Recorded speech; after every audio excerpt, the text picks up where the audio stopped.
then we had one storm, just a very weak tropical storm. It impacted Lafayette, Louisiana. And I think I gained like 3,000 followers from one storm. That was the first time that I thought to myself, wow, like, look at the power of social media. Look at the power of reliable weather forecasting, because I wasn't just doing it at the 5 and the 6 and the 10 o'clock news.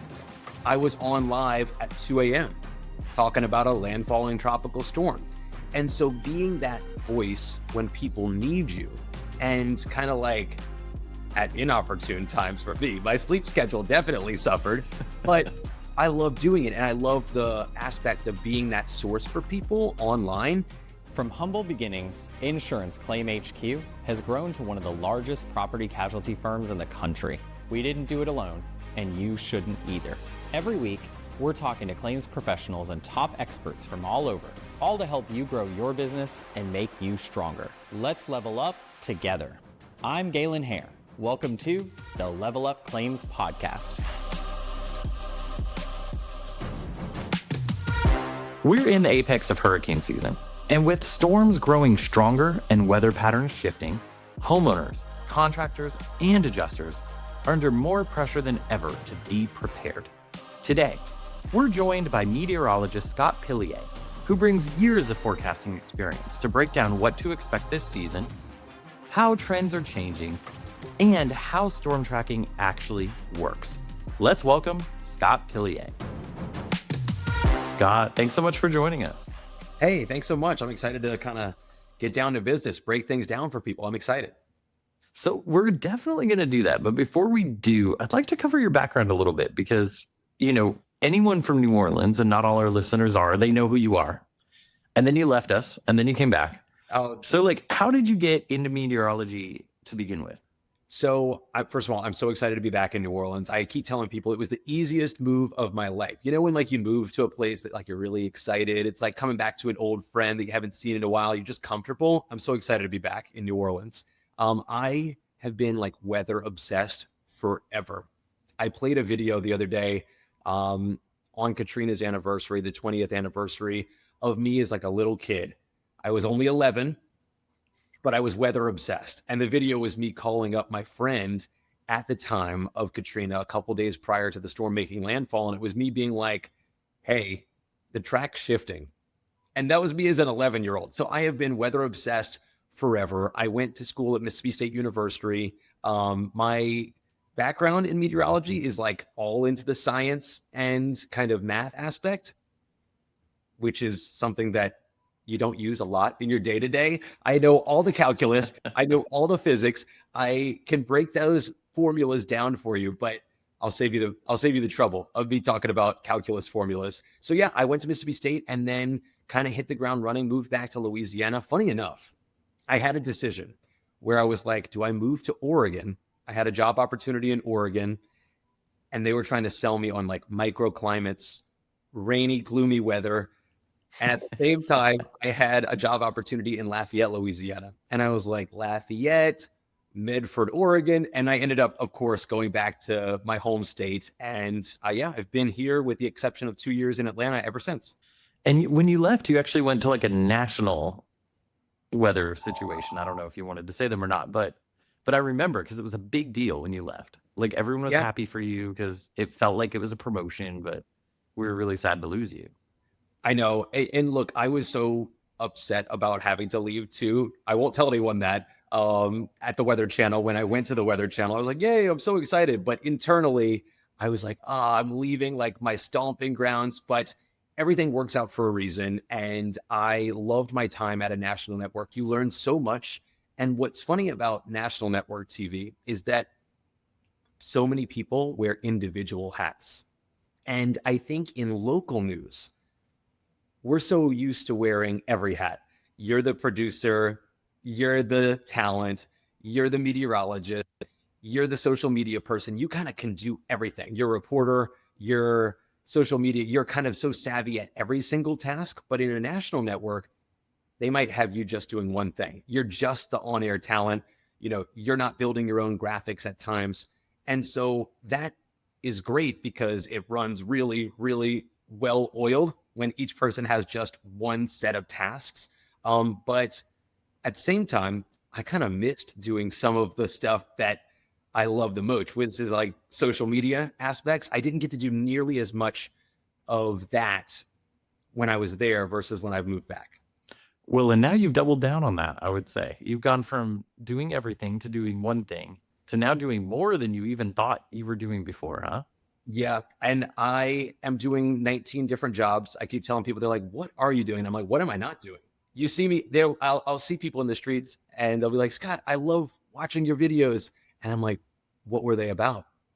I'm like, can you update me? Were they about lifestyle content? My husband and I have started doing a lot of tourism content where we'll go to different parishes. We'll go to different regions across the country. I've had really cool opportunities to go to new cities, to go to new countries. And that's never something I thought I would delve into. But I've also gotten to work at a coastal restoration nonprofit here in New Orleans. And that's been incredible. I mean, we have one of the fastest rates of land loss in the country in Louisiana. So being able to like bring those real issues to like a national social media platform is very rewarding. And then lastly, yeah, all things weather. I am weather all the time. When I'm on vacation, I'm still watching forecast models and I'm still making videos at times. I think I even told someone at Insurance Claim HQ, I was like, look, if you need me to make videos while I'm out of town, I've got you. So I am always weather 24/7. The weather doesn't take a break and neither do I sometimes. Yeah, and before we jump into what you think is happening right now, I'm kind of curious about like staying with your transformation a little bit. I feel Mhm. like weather has changed. People are receiving weather differently. When I grew up, you caught it on the 6 o'clock news. Mhm. And now like social media is like where weather is at. Yeah. So like what made you decide to like double down on that? And then how do you determine who's reliable? Because there's a million people out there now. Okay, so that's the best question you could have possibly asked me is about the reliable factor. Because I think in today's social media world, you can have someone that makes a very hyperbolic forecast and it gets all of these eyeballs. People are like, oh my goodness, this person's talking about a landfalling major hurricane. I have to watch this video. But as you go through time, you start to realize that certain social media accounts are not reliable.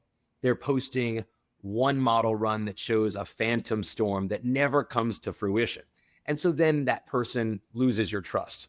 Where I come in is that with my meteorology background, I try to be the trusted source. And sometimes that comes with not gaining, millions of views on a video that's about me just saying, hey, y'all actually have nothing to worry about this week.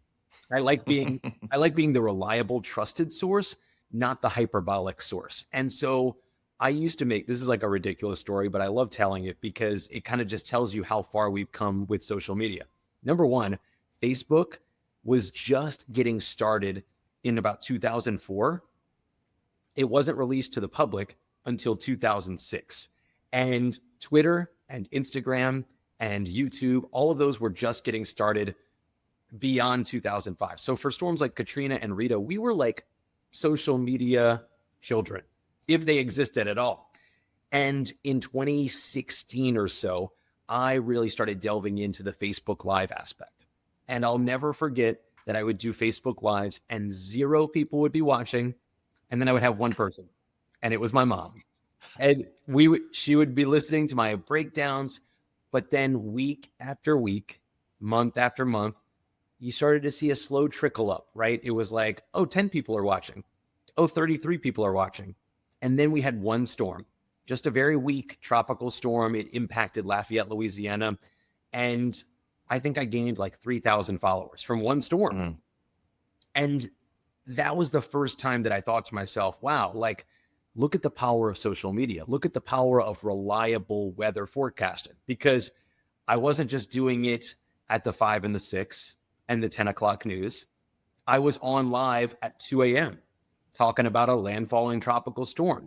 And so being that voice when people need you, and kind of like at inopportune times for me, my sleep schedule definitely suffered, but I love doing it. And I love the aspect of being that source for people online.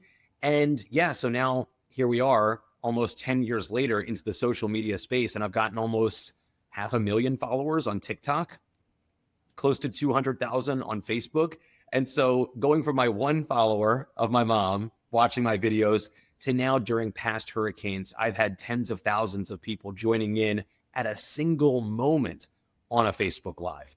And so it just shows how far we've come. And it's such a blessing to be able to inform so many people at one time. It also comes with some pressure too. I won't lie. When you see 10,000, you know what I'm saying? When you see 10,000 on the little like eyeball watch, you're like, how am I reaching 10,000 people at this one moment? So that's a little bit of like, whoa, at times. Your like mouth gets dry and you're Yes. like, oh, I don't know if I can get through this. 100%. I am a hot tea guy. Like, give me all of the hot green tea during hurricane season. That is my go-to. I love it.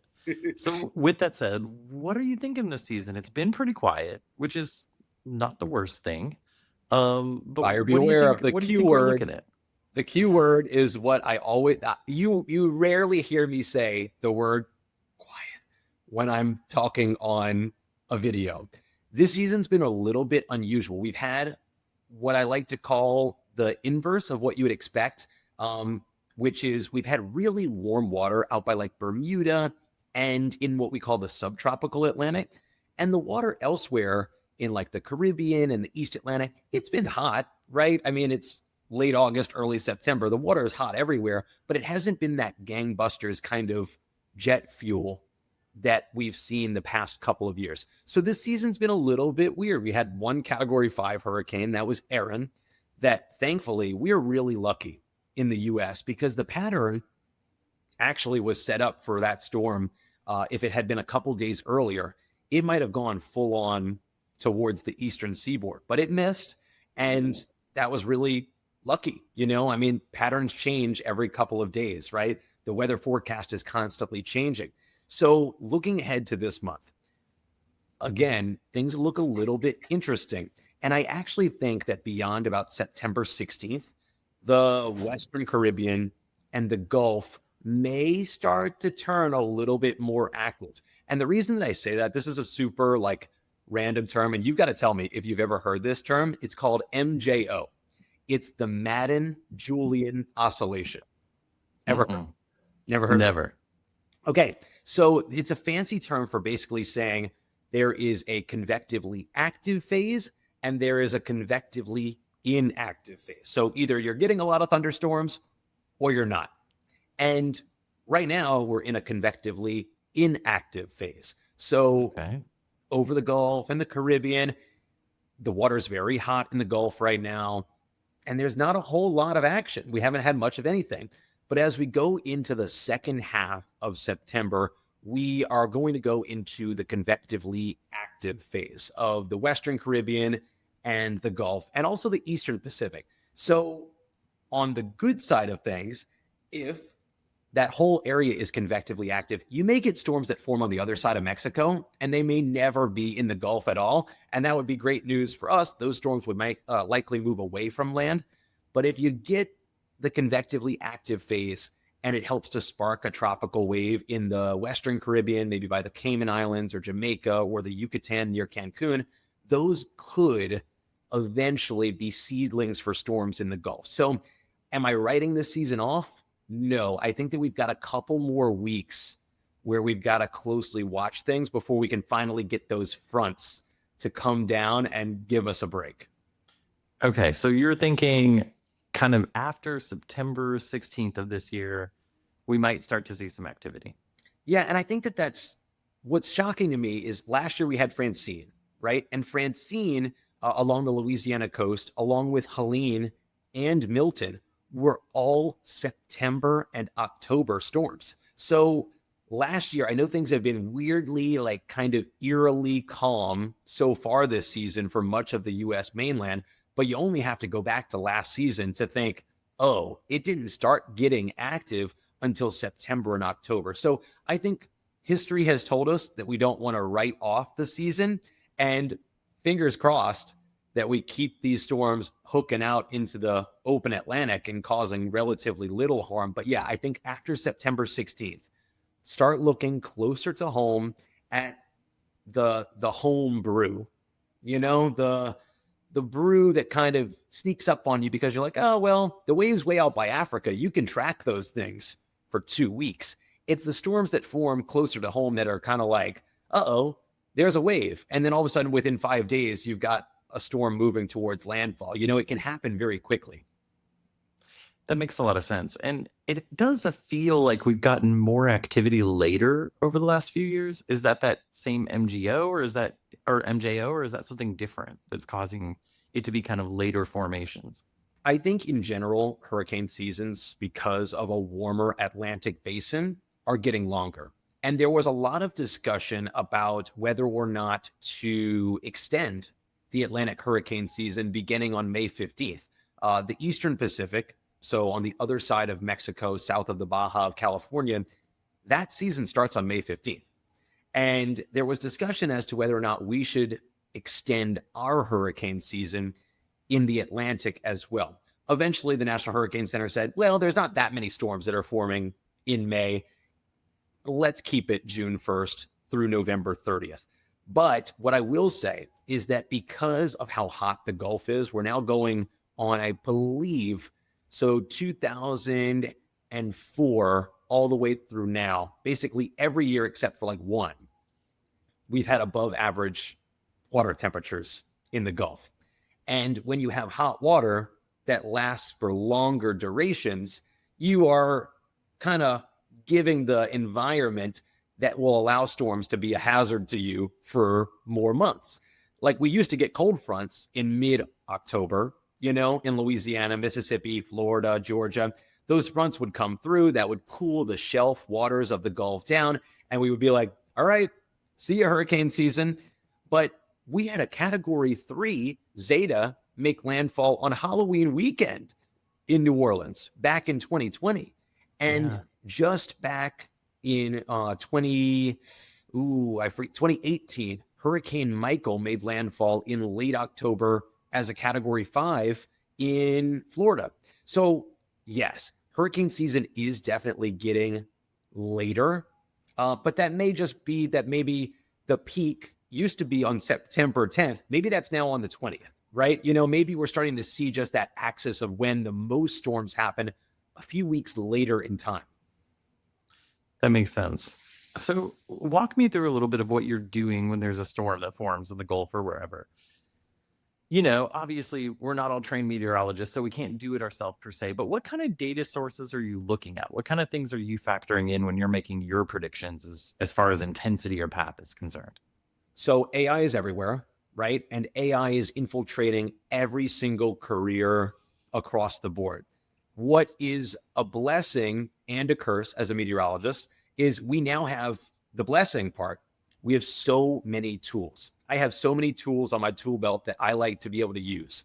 And you still need meteorologists to manipulate and kind of analyze the models. The models are only as good as the input that the meteorologists are putting into them. So you need meteorologists to be able to analyze and accurately read what the data is telling you. Google just released AI weather modeling new this year. And those have been a great new tool that I've kind of strapped on my tool belt. And I have loved the addition of some of these AI models just to give me a broader view of possibilities. So when a storm moves into the Caribbean or the Gulf, what are some of the things that are imperative? Obviously, hurricane hunters. And we have so many hurricane hunter missions that when a storm gets into the Gulf, it's basically one in, one out. Sometimes you've got two missions simultaneously going into hurricanes. And those instruments that are getting pressure readings, they're getting temperature readings, they're getting wave height readings, they're giving you what the eye wall looks like, they're giving you where the rain bands are setting up. Without that data, we would kind of be flying half blind, I would say, because when you have a satellite is looking above the storms. You're getting how bright the cloud tops are, what the satellite presentation is, but you don't really know a lot about the inner kind of like under the hood workings of tropical storms and hurricanes until you get either a buoy, a ship, or a hurricane hunter to kind of go in and drop sondes into the eye of the storm to get the pressure, the max sustained winds, we say flight level winds at the flight level of these planes, but they're also measuring those wind speeds all the way down to the surface. So pretty remarkable how much data we have in today's day and age, but we're constantly getting better. I am shocked every time I look at hurricane, receipts from a season, how much more accurate our forecasts are getting every single year. And that's kind of why I asked. So one of the things we deal with a lot in our job, and any public adjusters or contractors that are listening, they have to deal with this too. After a hurricane comes through, we sometimes see data that comes out that purports to talk about what the wind speeds were post landfall, of course, because the wind speeds in the Gulf don't really matter once it hits land. That's what we care about. And that data is all over the place. And it's really hard to figure out what to believe. I'm glad that you brought that up, because I think there are these stations called mesonet systems. Have you ever heard of mesonet? Not at all. So in Oklahoma, it was kind of like a groundbreaking thing where basically every county was responsible for getting a mesonet weather station. That's fantastic, right? Because now you've got this fabric, this network of stations very evenly distributed across the entire state. So you can kind of, if there's a severe storm in, the western corner of a state and it's moving across the state, you could literally track the max winds with the stations. And for your job, that's extremely useful to be able to go look up, the timing of when those wind speeds reached a max and how they translated over the course of time. We don't have that in every state. And the majority of states do not have a reliable network of stations that may continue to report in things like a hurricane. I was just working on a lot of different things in the Katrina anniversary, and there was a lot of discussion. Was Katrina a 3 or a 4 at landfall? A lot of weather instrumentation failed when Katrina made landfall. And so to your point, if you don't have the tools on land to continue to report throughout the entire duration of a hurricane, it's very hard to pinpoint exactly what those max winds were. You can estimate based on damages, but you can't always get every single reading because sometimes the instrumentation fails when winds get above 110. Yeah, we saw that Hurricane Laura took out like a number of weather stations on its way down. And what ended up happening was that got used to give kind of inaccurate data. Well, it was almost fizzled out by the time it hits this place. No, it actually just devastated that weather station. And people only figured out after the fact. I mean, those readings were taken as accurate. And then, 3 months later, you can find out that the weather stations are being replaced. And you're like, well, hold on. Something might have happened here. So what kind of data? Is there kind of a reliable data source for that information? Or is it really just so dependent on the weather stations and what was out there? So some of the weather stations that are National Weather Service operated, NOAA and National Weather Service operated, they're typically built for at least Category 3 standards. So on each of the wind instrumentations, the anemometers, as they're called, there are these little cups. And the fault of the technology is that those cups, undoubtedly, they spend a lot of time in the sun, and they can get dry rot, they can get sun rot, and over time, they become more prone to failure. So you have to have money to be able to replace these, faulty cups, if you want to call them that. The anemometer readings can be impacted over time because of technology that just ages. So that's number one, making sure that you're doing regular checkups on your data sources, but typically up to Category 3, right? So winds of 110 to 125 miles per hour, that's typically the threshold that the technology will continue to operate. Beyond that, you start to get less reliable readings. Unfortunately, similar to tornadoes, this is something that I was working on not too long ago, but the Saffir-Simpson scale, as well as the enhanced Fujita scale. The enhanced Fujita scale doesn't use real-time weather instrumentation. It's solely based on damage. So you can't go look at a video of a tornado and be like, that's an EF4.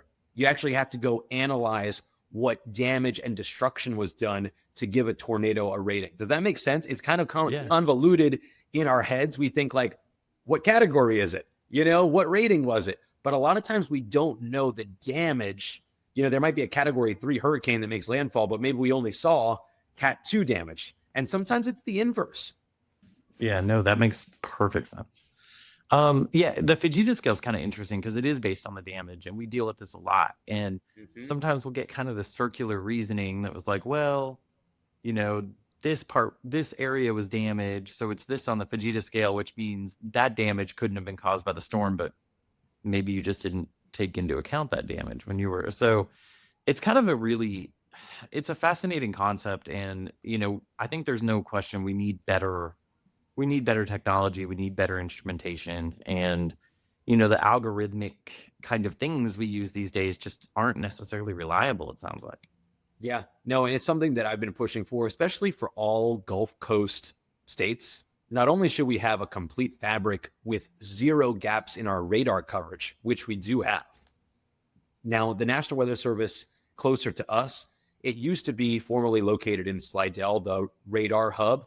Now they've moved that instrumentation to Hammond to give us a little bit better coverage for places like Baton Rouge and Lafayette. They were in a radar gap for decades. And so Number one, we need more radar coverage on the Gulf Coast because there still are gaps in radar coverage. And going back to that point about mesonettes that are really fantastic, instrumentation for a state like Oklahoma and several other states in the plains, we could really use that in Louisiana, Mississippi, Alabama, Florida, Texas, all the way up to the Carolinas. I mean, everyone could use that. It's all about funding for that, though. Absolutely. Well, Scott, you've been great. A few things before we go, though. First of all, people that want to follow you, what's the best? How do you prefer to be followed? What's the best channel to get the best content from you? So if you want all of the weather content all of the time, my TikTok is kind of my jam. It's my name, Scot Pilie, Pilie _WX. So that's basically my handle for everything. If you want to follow me on Instagram, on Twitter, X, on Facebook, Meteorologist Scot Pilie. But TikTok is definitely where I've been putting all the content, all the weather history moments and stuff like that. If you're a weather junkie, I highly recommend following me there. Awesome. And if they want some of your lifestyle stuff you've been doing lately.